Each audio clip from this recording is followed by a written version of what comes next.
Hello friends, మనం దక్ష యజ్ఞం గురించి తెలుసుకుందాం. ఒకప్పుడు బ్రహ్మ తన లోకంలో సత్రయాగం అనే యజ్ఞాన్ని తలపెట్టాడు.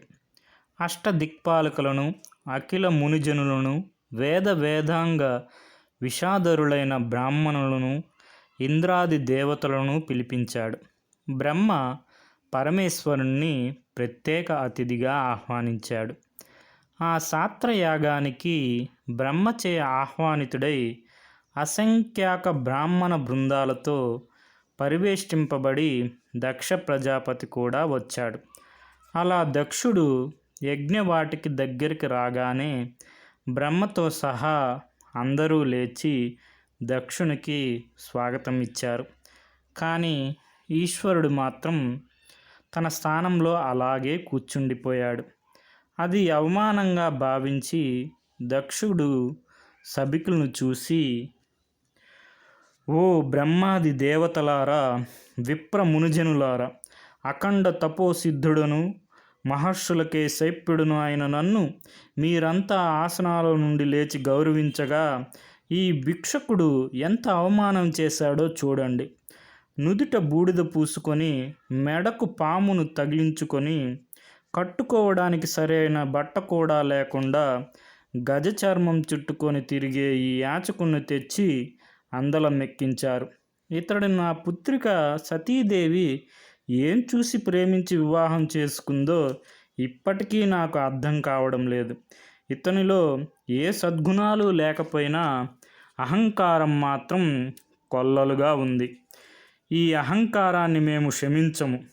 ఏ యాగ ఫలితాన్ని మీరందరూ ఈ యాచకునికి అందజేయడానికి సంకల్పించుకొని ఇక్కడ పెద్దను చేసి కూర్చోబెట్టారో ఆ యాగ ఫలితం సంక్రమించకుండా చేస్తాను అని దక్షుడు కమండలం నుండి జలాన్ని తీసుకొని ఈశ్వరునికి యజ్ఞ ఫలితం ఎప్పుడూ అందకూడదని శపిస్తూ జలధారలు విడిచాడు. ఆ భయంకర పరిణామానికి బ్రహ్మాదులు దిగ్భ్రాంతులైపోయారు. దక్ష ప్రజాపతికి వ్యతిరేకంగా మాట్లాడే శక్తి ఏ ఒక్కరికి లేకుండా పోయింది. శివుడు మౌనంగా అలాగే కూర్చుండిపోయాడు. ఆ దేవదేవుని పక్కన నిల్చొని ఉన్న నందీశ్వరుడు మహోగ్రుడై, ఓయి దక్ష ప్రజాపతి, ప్రజాపతుల్లో ముఖ్యుడనని గర్వించి మహాదేవుడైన పరమశివుని పట్ల అమర్యాదకరంగా ప్రవర్తించిన నీ పొగరుబోతుతనానికి ప్రతిఫలంగా నీ తల 1000 వక్కలు చేయాలి. కానీ మా ప్రభుదేవుడైన ఈ దేవదేవునికి కన్యనిచ్చిన మాము కాబట్టి బతికిపోయావు. అయినా నిన్ను, నీ అనుచిత చర్యను ఎదిరించక రాతి బొమ్మల్లా నిల్చున్న ఈ యాజక పరివర్జక బృందాన్ని తగు రీతిగా శిక్షింపక నేను విడిచిపెట్టను. ఇది మొదలు ఇంద్రాది దేవతలకు, మునులకు విపరీతమైన రాక్షసపీడ మాటి మాటికి పట్టుకొని హింసించుగాక. బ్రహ్మవంశ సంజాతులమని విర్రవీగే బ్రాహ్మణులు తమ తమ ఐశ్వర్యాలు కోల్పోయి యాచకులై చరించుదురుగాక. ఇక నువ్వు ఆశ్చర్యకాలంలోనే జన్మభ్రష్టత్వం పొందుదువుగాక అని భయంకరంగా అందరినీ శపించాడు. ఆ దారుణ పరిణామాలన్నిటికీ దక్షుడే కారకుడు కావడం వల్ల బ్రహ్మ, ఇంద్రాదులు, మిగిలిన సదస్సులు అతన్ని నిరసించి పలికారు. దక్షుడు కోపంతో తన వెంట వచ్చిన బ్రాహ్మణ బృందాలతో కలిసి అక్కడి నుంచి వెళ్ళిపోయాడు. అనంతరం బ్రహ్మ పరమేశ్వరుని సమీపించి, దేవా, నీ మహత్తు తెలుసుకోలేక దక్షుడు ఏవో కొన్ని అపచార వాక్యాలు పలికాడు. అతని శాపం తిరుగులేనిది. నీకు జరిగిన ఈ అవమానం మమ్మల్ని అందరినీ బాధిస్తుంది. దయచేసి మమ్మల్ని మన్నించు అని ప్రార్థించారు. పరమేశ్వరుడు బ్రహ్మను చూసి శాంత గంభీర స్వరంతో, చతురానన, దక్షుడు గర్వాంధుడై చేసిన అవమానానికి నేను భేదపడలేదు. ఆవిర్భాగం పొందకుండా యజ్ఞ ఫలితాన్ని నాకు నిరోధించి దక్షుడే మోసపోయాడు.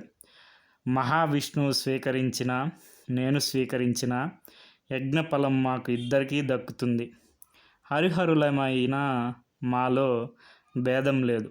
కాబట్టి గడిచిన దానికి విచారించకుండా నిర్విఘ్నంగా యజ్ఞం కొనసాగించండి అన్నాడు. ఆ తర్వాత సాత్రయాగం పూర్తి కాగానే పరమేశ్వరుడు దేవతలతోనూ బ్రహ్మతోనూ మునులతోనూ పూజలంది నంది వాహనారూఢుడై కైలాసగిరికి చేరుకున్నాడు. బ్రహ్మ సాత్రయాగం ముగిసిన కొంతకాలానికి దక్షుడు ఒక యజ్ఞం తలపెట్టాడు. అన్ని లోకాల్లోని ముఖ్యులను, మహర్షులను, బ్రాహ్మణులను ఆ యజ్ఞానికి ఆహ్వానించాడు. తన అల్లుళ్ళందరినీ ఆహ్వానాలు పంపించాడు, కానీ ఈశ్వరునికి మాత్రం ఆహ్వానం పంపలేదు. ఆ విషయం తెలిసి కూడా పరమశివుడు మౌనంగా ఉండిపోయాడు. సతీదేవి ఆందోళన చెందుతూ ఉంది. అప్పుడే దివ్య విమానాల్లో తన సోదరీమణులు తమ తమ భర్తలతో కలిసి కైలాసగిరి మీదుగా దక్షిణ నివాసానికి వెళ్తూ ఉండడం చూసింది సతీదేవి. మెల్లిగా పరమేశ్వరుని దగ్గరికి వెళ్ళి మృదువుగా ఇలా విన్నవించింది. స్వామి, మా నాన్నగారు ఎంతో వైభవంగా అఖండ యజ్ఞం చేస్తూ ఉంటే చూడాలని నా మనసు ఉవ్విళ్ళూరుతుంది.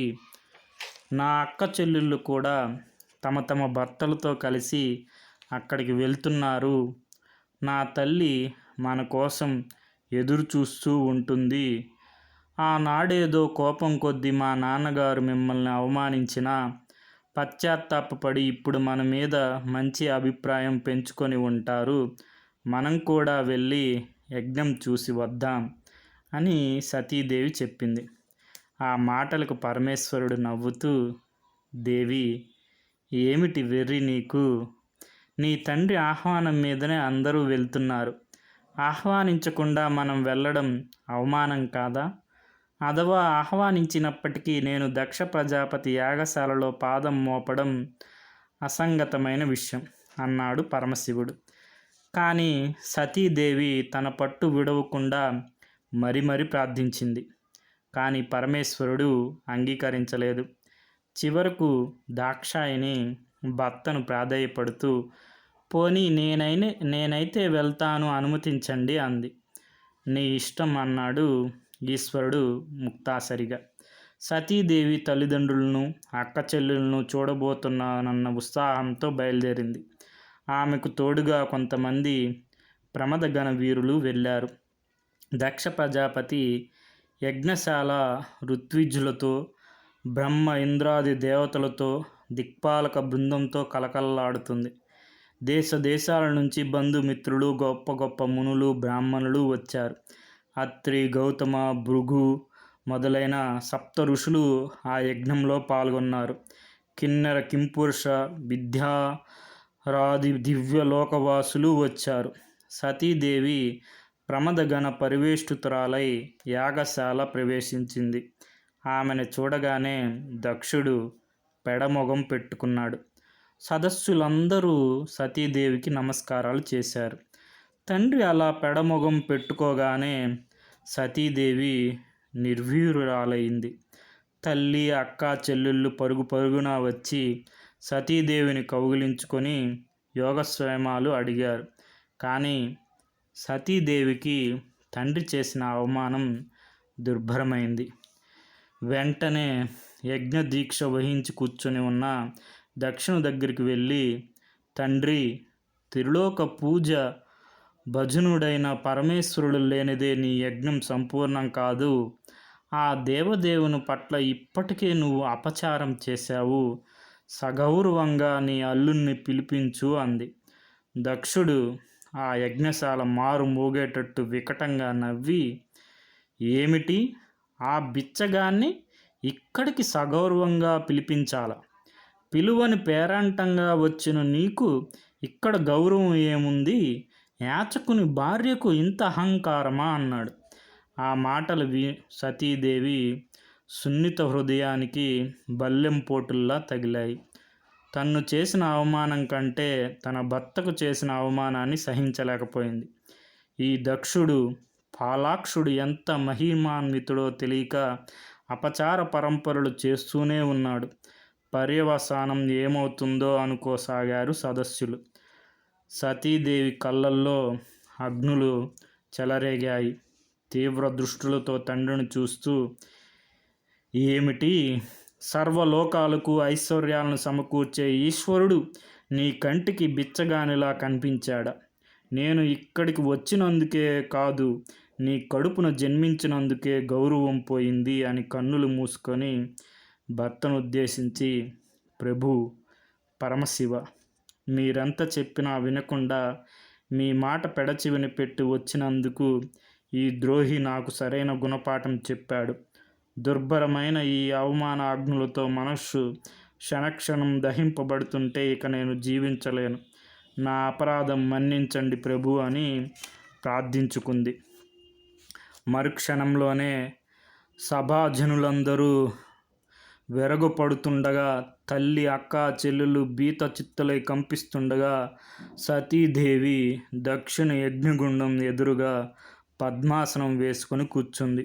ఆ మహాదేవి కన్నులు మూసుకొని తనలోని యోగ శక్తిని అగ్నిగా ప్రేరేపించి శరీర దహనాన్ని సంకల్పించుకుంది. అంతే, కన్ను మూసి తెరిచేలోగా సతీదేవి శరీరం నుండి మంటలు ఆవిర్భవించి మింటికేగసాయి. అందరూ ఆహాకారాలు చేస్తుండగా సతీదేవి శరీరం బూడిదిగా మారిపోయింది. ఆ దురాంత దుఃఖకర సంఘటన చూడగానే ప్రమదగణ వీరులు మహోద్రేకంతో వివిధ ఆయుధాలు ధరించి దక్షుని మీదకి వచ్చారు. దక్షుని కోరికపై భృగు మహర్షి అభిచారక హోమం చేసి మంత్రం జపించాడు. ఆ అభిచారక హోమం నుండి వేల కొలది బుధులు అనే దేవతలు ఉదయించారు. వారందరూ భీకరములైన ఆయుధాలు ధరించి అప్పటికే దక్షుని చుట్టుముట్టిన రుద్రగణాలపై పడ్డారు. ఆ యజ్ఞవాటికలో బుధులకు ప్రమదగణాలకు భయంకరమైన పోరాటం జరిగింది. ఆ పోరాటంలో బుధులు బలవంతులై ప్రమదగణాలను అక్కడి నుండి తరిమివేశారు. అలా పరాజితులైన ప్రమదగణాలు కైలాసగిరికి వెళ్ళి జరిగిన సంగతులన్నీ దుఃఖ స్వరాలతో శివునికి వివరించారు. సతీదేవి మరణవార్త విని పరమశివుడు ప్రళయ భయంకరుడై లేచాడు. చేతిలోనికి డమరకాన్ని మోగిస్తూ విలయ తాండవం చేశాడు. అలా తాండవం చేస్తూనే తన జటాల నుండి ఒక జటను లాగి నేల మీద విసిరి కొట్టాడు. ఆ జటా భాగం నుండి నవయవ్వన తేజో విరాజితుడు కులాయుధరుడు మహాపరాక్రమంతుడైన ఒక వీరుడు ఆవిర్భవించాడు. శివుడు ఆ వీర యువకుణ్ణి చూస్తూ, వీరభద్ర, వెంటనే దక్షిణ యాగశాలకు వెళ్ళు. నీ తల్లి మృతికి కారకులైన నికృష్ట కష్టజీవులను ఇష్టం వచ్చినట్లు శిక్షించు, వెళ్ళు అని ఆజ్ఞాపించాడు.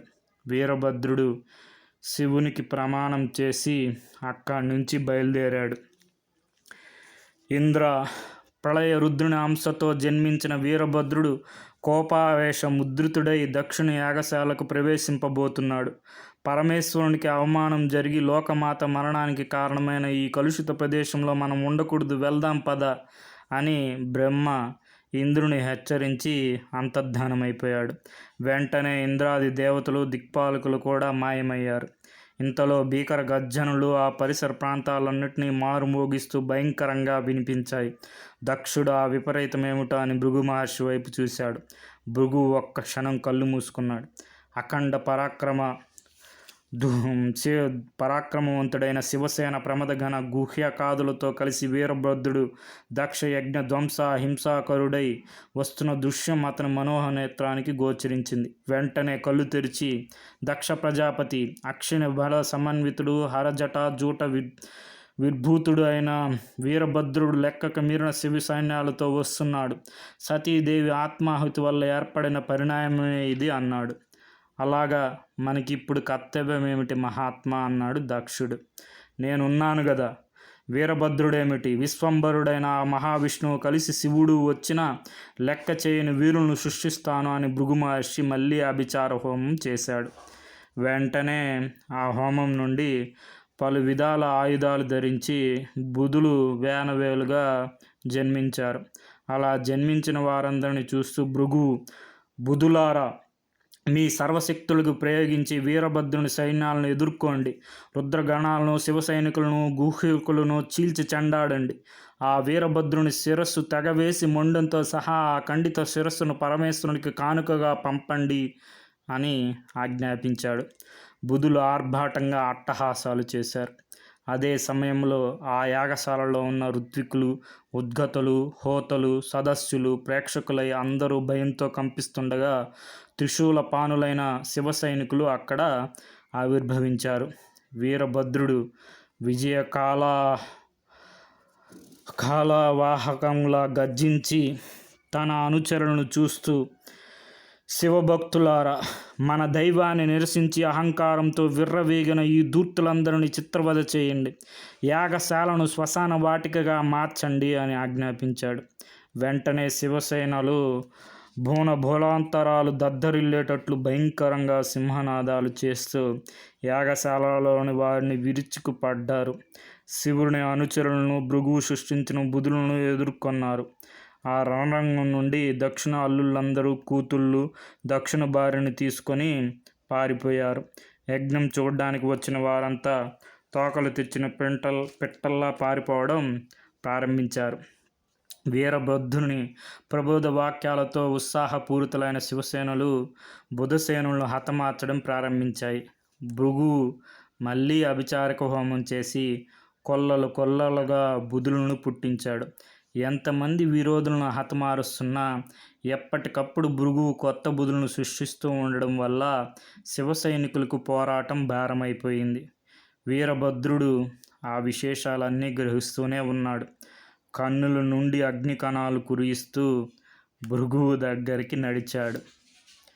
ఓరి భృగు, భృకుటీకృత లోచనుడివై నువ్వులో చేయబోయే అభిచార హోమాదులు ఇంతటితో స్వస్తి. ప్రశాంతమైన మునివాటికల్లో కూర్చొని తపస్సు చేసుకోవాల్సిన నువ్వు దక్షిణ మెప్పును పొందాలని ఇక్కడికి వచ్చి దేవదేవుడైన పరమశివుని శక్తినే ధిక్కరించేటువంటి మొనగాడివైనావా? ఇదిగో నీ సర్వశక్తులు ఒడ్డుకొని శక్తి ఉంటే నా బారి నుంచి నువ్వు రక్షించుకో అని వీరభద్రుడు పిడికిలి బిగించి భృగు మహర్షి ముఖం మీద బలంగా ఒక్క పోటు పొడిచాడు. ఆ దెబ్బకు భృగువు ముక్కు ముక్కలై నెత్తురు దారాలతో కలిసి కింద పడింది. పళ్ళు కదిలిపోయాయి. ఒక కనుగుడ్డు పోయింది. నాలుగు తెగి నేల మీద పడింది. ఆ విధంగా వీరభద్రుని చేత దెబ్బతిని భృగువు ఆర్తనాదం చేస్తూ అక్కడి నుంచి పారిపోయాడు. వెంటనే వీరభద్రుడు రోషాగ్నుడై వార నుంచి కరవాలం దూసి దక్షిణ మీదకు చూశాడు. అప్పుడే చండీశ్వరుడు పూషిని కేశపాశాలు పట్టుకొని మేడ వెనక్కి విరిచి, ఓరి, నువ్వు యజ్ఞహోతవై ఈ దక్షునికి సహాయం చేస్తున్నావుగా. ఆనాడు నిండు సభలో దక్షుడు దుర్మదాంధుడై పరమశివదేవుణ్ణి పరిహసించి శపించినప్పుడు నవ్వుతావు కదూ, ఇదిగో నీ కొవ్వు కరిగిస్తాను చూడు అని పిడికిలి బిగించి ముఖం మీద కొట్టాడు. బలిష్ఠుడైన చండీశ్వరుని వేటుకు పూషుని పళ్ళు 32 ఎగిరి కింద పడ్డాయి. అప్పుడే నందీశ్వరుడు భృగుని సోదరుడైన భృగువును పట్టుకొని కళ్ళు 2 పెకల్చి వేశాడు.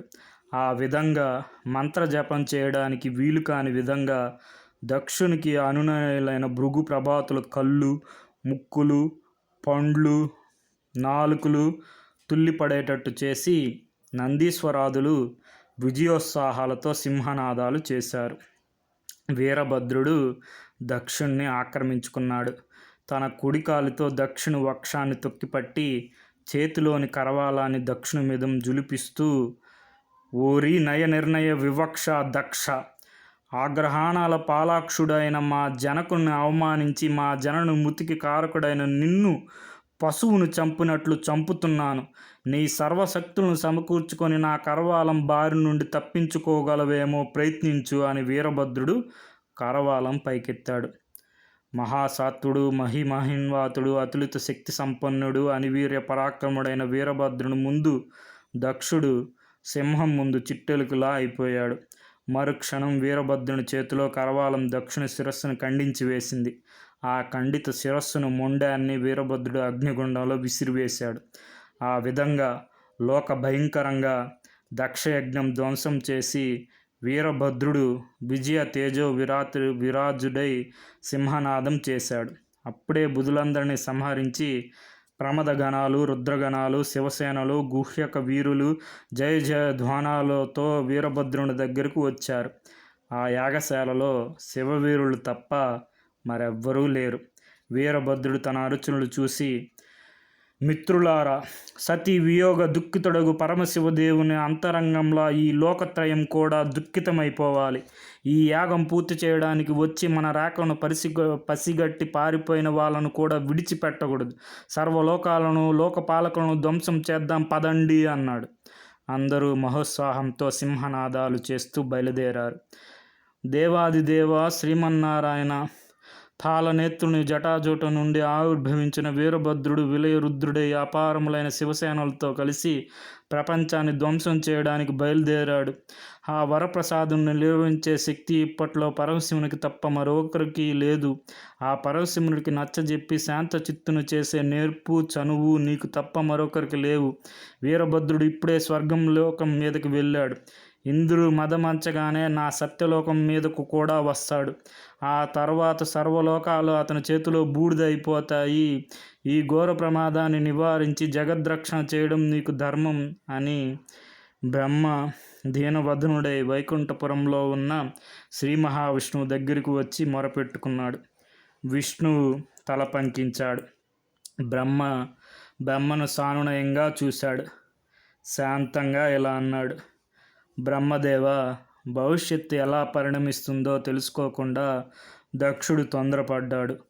పత్ని వినియోగ దుఃఖితుడై విలయతాండవం చేస్తున్న ఈశ్వరుని శాంతింపచేయడం అంత సులభం కాదు. అయినా ప్రయత్నిస్తాను.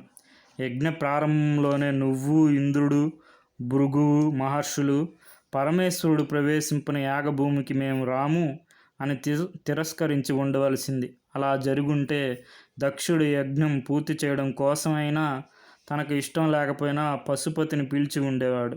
ఒకవేళ పరమశివుడు నిరాకరించి ఉంటే మీరు కూడా వెళ్లకుండా ఉండవలసింది. అలా చేసి ఉంటే ఇన్ని అనర్థాలు సంభవించవు కదా. ఇక మీదటనైనా యుక్తాయుక్తాలు కార్యాకార్యాలు గుర్తెరిగి మసులుకోండి. మీ స్వస్థానానికి వెళ్ళండి. నేను కైలాసగిరిగా ఇప్పుడే వెళ్తున్నాను అన్నాడు విష్ణువు. బ్రహ్మ సంతుష్టుడై తన లోకానికి సత్యలోకానికి వెళ్ళాడు. అది వెండి కొండ శిఖరం మీద పరమేశ్వరుని నివాస ప్రదేశం. ఆజాన బాహువులు అటు ఇటు ఊగిస్తూ మౌన గంభీర ముద్రుడై రుద్రుడు పచారులు చేస్తున్నాడు. తీరని ఆవేదన, ఆరని మానసిక ఆందోళన ఆ మహాదేవుని ముఖంలో కనిపిస్తూ ఉన్నాయి. ఆ సమయంలో గరుడ వాహనారూఢుడై మహావిష్ణువు అక్కడ సాక్షాత్కరించాడు. తన నివాసానికి వచ్చిన మహావిష్ణువును శంకరుడు గౌరవపూర్వకంగా ఆదరించాడు. 2 చేతులు సాచి కౌగిలించుకున్నాడు. విషాదంతో కన్నులతో ఆరవారగా తిప్పి తన ఆవేదనను అణుచుకోవడానికి ప్రయత్నించాడు. పరమేశ్వర, లోకానుగ్రహదాయకులమైన మనమే లోకాలపై ఆగ్రహించడం న్యాయం కాదు. జరిగిందేదో జరిగిపోయింది. నీకు కలిగిన మానసిక వేదనను తొలగించడం ఇప్పట్లో మాకెవ్వరికీ సాధ్యం కాదు. కొంతకాలం గడిచిన తర్వాత నీకు మనశ్శాంతి కలిగించి నీ కైలాసగిరి పూర్వకళలతో వెలిగేటట్టు నేను చేస్తాను. ఈలోగా ప్రపంచ శక్తులను అదుపులో పెట్టుకోవడానికి యోగముద్రను వహించి ఉండు. ఇక వీరభద్రాది వీరులను స్వర్గలోకానికి సత్యలోకాని మీదకి దాడికి వెళ్ళినట్లు ఇప్పుడే నాకు తెలిసింది. ఆ వీరమూర్తులు అంతటితో ఆగకుండా లోకక్షయకారకమైన విధ్వంస ప్రవృత్తిని చేపట్టినట్లు కూడా నేను గ్రహించాను. దయామయుడు అయిన నువ్వు దక్షుడు చేసిన అపచారాన్ని మన్నించి ఇంతటితో శాంతించు. ప్రపంచ ప్రయోజనకరంగా శ్రీకరమైన నీ దృష్టిని వీరభద్రుల మీదకి మళ్లించి వారిని కైలాసగిరికి ఉపసంహరించు అన్నాడు. శివుడు తల ఊగించాడు. మహావిష్ణువు మాటను మన్నించాడు. వెంటనే వీరభద్రాదులను స్మరించుకున్నాడు. స్మరణ మాత్రంతోనే వీరభద్ర, నందీశ్వర, చండీశ్వర, ప్రమదగణ, గుహ్యక, శివసేన మహావీరులు అక్కడ వెలిశారు. పరమేశ్వరుడు వారిని ప్రశాంత దృష్టిలతో చూస్తూ, వత్సలారా, విశ్వశాంతి కోరి విష్ణు విభుడు ఇచ్చిన సందేశాన్ని పాటించండి. విజయకల్పన మహాప్రయత్నాన్ని విరమించండి అన్నాడు. వెంటనే వీరభద్రాదులు శివకేశవులకు నమస్కరించి వినయంగా నిల్చున్నారు. విష్ణువు వారందరినీ ఆశీర్వదించాడు. అనంతరం విష్ణు పరమేశ్వరుని చూస్తూ, మహాదేవ, పరమశివ, దక్షుని అవివేకాన్ని మన్నించి అతనికి ప్రాణదానం చేయి. అతడు మానసికంగా మార్పు చెంది తాను చేసే యజ్ఞంలోని ఫలితాన్ని తన పుత్రిక అయిన సతీదేవి సౌభాగ్యం కోసం సమర్పిస్తాడు. ఆ సౌభాగ్యం వల్ల ఆ పూజ్యురాలు తిరిగి జన్మను ధరిస్తుంది. అచిర కాలంలోనే నీకు ఇల్లాలై తిరిగి ఈ కైలాసగిరిని చేరుకుంటుంది. నువ్వు ఈ వియోగ కాలాన్ని యోగముద్రలో గడుపు. నీ యోగ సాధనకు అనువైన ప్రదేశం హిమాలయం అన్నాడు. వెంటనే పరమేశ్వరుడు సంకల్పమాత్రంతోనే దక్షుని ఉనికిని ధ్రువం చేశాడు. దక్షుడు పునర్జీవితుడై పరమేశ్వర రమేశ్వరుల ముందు నిల్చున్నాడు. అగ్నితప్తమైన సువర్ణంలా అహంకారం నశించిన దక్షుడు ప్రశాంత తేజస్సుతో ప్రకాశిస్తూ శివ విష్ణువులకు నమస్కరించాడు. అనంతరం పరమశివునితో ఇలా అన్నాడు, మహాదేవ, నీ మహిమ తెలుసుకోలేక అజ్ఞానంతో గర్వించి నీకు బాధ కలిగించే అపకారాలు ఎన్నో చేశాను. ఆత్మాభిమానవతి అయిన పుత్రికను దూరం చేసుకున్నాను. నిన్ను అల్లునిగా పొంది కూడా నేను వ్యర్థుడినైపోయాను. నా అపరాధాన్ని క్షమించి యజ్ఞ పరిశాప్తి కావలసిన అవకాశాన్ని కల్పించు. ఆ యజ్ఞం పూర్తి చేసి యజ్ఞఫలంతో నా పుత్రికకు మరుజన్మ కలిగిస్తాను. యజ్ఞ ధ్వంసన సమయంలో హతులైన వారిని తిరిగి బతికించు. అంగవైకల్యం పొందిన వారి అవయవాలను చక్కబర్చు అన్నాడు దక్షుడు. పరమేశ్వరుడు అలాగే అనుగ్రహించాడు. దక్షుడు సంతోషంతో అక్కడి నుండి వెళ్ళిపోయాడు. అనంతరం విష్ణు పరమేశ్వరుని చూస్తూ ఇలా చెప్పాడు, పరమశివ, అలనాడు కాలకూట విషాగ్నిని నా కోరిక మీదనే గలంలో నింపుకున్నావు. ఈనాడు నా అభిప్రాయాన్ని మన్నించి ఈ ప్రళయాన్ని ఆపు చేశావు. సతీ వియోగ దుఃఖం ఎంత దుర్భరమైనా కొంతకాలం నువ్వు అనుభవించక తప్పవు. ఆ తర్వాత నీకు భార్య సంయోగం కలిగించడానికి నేను కూడా పుత్ర వియోగ దుఃఖాన్ని అనుభవిస్తాను అన్నాడు విష్ణువు. ఆ మాటలకు ఆశ్చర్యపడుతూ పరమేశ్వరుడు, మహావిష్ణుమూర్తి, ఏమిటి నువ్వు అంటున్నది? నాకు భార్య సంయోగాన్ని కలిగించడానికి నువ్వు పుత్ర వియోగ దుఃఖం అనుభవించాలా అన్నాడు. విష్ణువు చిరునవ్వుతో ఈశ్వరుని భుజం తట్టి, శంకర, అప్పుడప్పుడు మనం కూడా కాలవశం కాక తప్పదు సుమా. ఇక నేను వెళ్ళి వస్తాను అన్నట్లు ఇక నుంచి నీ నెలవు హిమసంతుతులు జాలువారే భూలోక పర్వతరాజం జ్ఞప్తి ఉంది కదూ. అందువల్ల జరగబోయే ప్రయోజనాలు ఇప్పుడు వివరించడం అనవసరం అని ఈశ్వరునికి వీడ్కోలు చెప్పి వీరభద్రాది వీరులను వాళ్ళందరినీ చూసి విష్ణువు గరుడ వాహనారూఢుడై అక్కడి నుంచి వెళ్ళిపోయాడు. ఇది మనకి దక్షయజ్ఞం గురించి మొత్తం మనం చూసుకున్నాం కదా. ఇవి నోట్ చేసుకోండి. బ్రహ్మ మనకి సాత్రయాగం చేశారు. మనకి ప్రత్యేక అతిథి వచ్చి పరమేశ్వరుడు. దక్ష ప్రజాపతి మనకి సతీదేవి దక్ష ప్రజాపతి పుత్రిక అనమాట. నందీశ్వరుడు మనకి నంది అనేది మనకి పరమశివుడికి వాహనం అనమాట. కైలాసగిరి నివాసం. మనకి దక్షుడు యజ్ఞం చేస్తాడు. సతీదేవి మనకి తన యోగశక్తితో శరీరాన్ని దహనం చేసుకుంటుంది. తర్వాత వచ్చి మనకి భృగు మహర్షి అభిచారక హోమం చేసి వేల కొలది బుధుల్ని సృష్టిస్తూ ఉంటాడు. బుధులకి ప్రమదగణాలకి యుద్ధం జరుగుతుంది అనమాట. తర్వాత పరమశివుడు మనకి విలయతాండవం చేసి జటాజుటల నుండి ఒక జట భాగం నుంచి వీరభద్రుడు ప్రళయ రుద్రహంసతో ఆవిర్భవిస్తాడు. ఇది మనకి మూలం వచ్చి మహాభాగవతం. కొన్ని క్వశ్చన్స్ చూద్దాం. ఇక్కడ మనకు ఒక క్వశ్చన్ వచ్చింది. ఈ కింది వారిలో ఏ ప్రజాపతి ఉద్దేశపూర్వకంగా బృహస్పతిస్వ యజ్ఞానికి, అంటే దక్షుడు చేసిన యజ్ఞం పేరు బృహస్పతిస్వ యజ్ఞం అనమాట. సతీదేవి శివుణ్ణి సతీదేవిని ఆహ్వానించలేదు, ఎవరు? దక్షుడు. తర్వాత వచ్చి శివుని వాహనం ఏదంటే నందీశ్వరుడు. Okay friends, thank you for watching.